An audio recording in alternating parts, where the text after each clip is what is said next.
Hey y'all, it's Coach Jamie again. I'm going to be talking real briefly about the meal plan. You have your welcome kit in this email, and that welcome kit includes your meal plan, your grocery list, also the meal plan itself, and then a sample menu. That way you can navigate it. It's very similar to previous challenge meal plans. However, we are going to be emphasizing whole alive food. So you won't see a lot of processed food on your sample menu because I really want to teach people to rely on whole, alive, nutrient dense foods.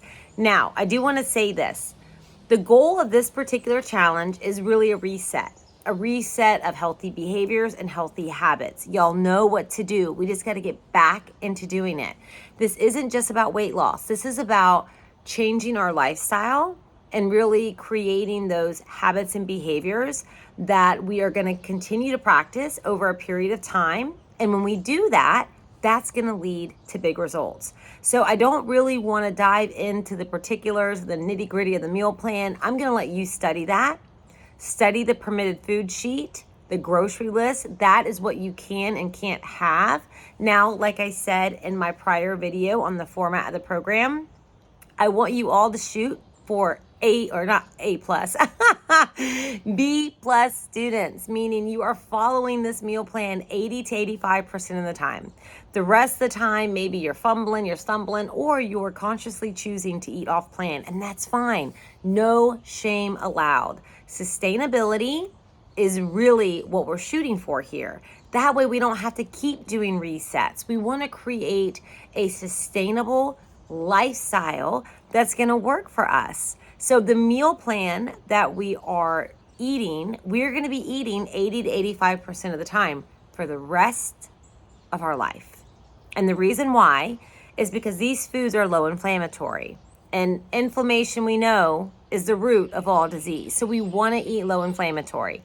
It also is low glycemic. So it helps to regulate blood sugar. So 80 to 85% of the time, we want to be eating in a way that helps to promote healthy blood sugar. And we also want to eat in a way that helps to stabilize our moods and our energy levels. And that is also low glycemic food. So that's why we're doing what we're doing. Now, you'll see some things are not on the list, right? Some starchier vegetables or some fruit or maybe even grains. If you want those things from time to time and you want to put those in your 15% spot, do it. They're not going to hurt you.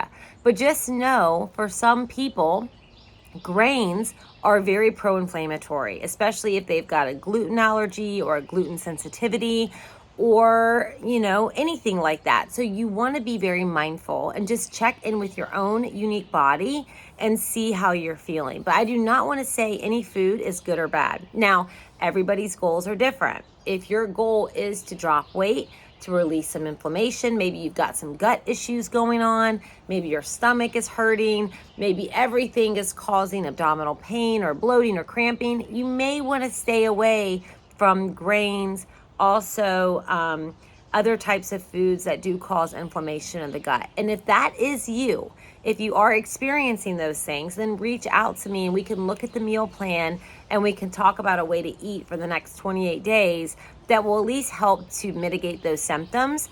But you may want to check out doing some other testing to see what's going on in your gut. And I can refer you to a great organization for that. So that's where we're headed. So this is the tip for the meal plan.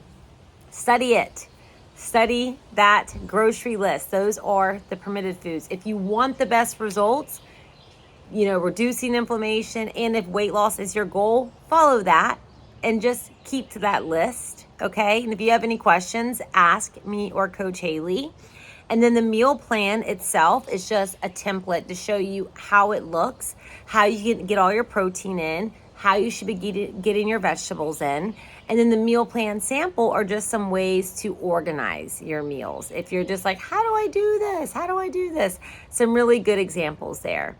Now, if you are really just looking to eat better and just focus on whole, alive, nutrient-dense foods and really want to dive into those lifestyle practices like self-care and stress management and everyday movement and getting better sleep and optimizing your digestion and your gut health, then just focus on whole, alive foods and eat vegetables. Think protein, healthy dietary fat, and vegetables. That's it.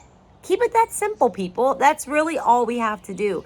Once we start diving in to the macros and worrying about the carb count and the protein amount and blah, blah, it can get really, really complicated. And I have found the more complicated it is, the less likely you're going to stick with it. So keep it simple. Focus on protein, focus on fibrous vegetables, and focus on very healthy dietary fat, and you should be good. And if you have any questions, that's what we're here for. Good luck. You're going to do so good.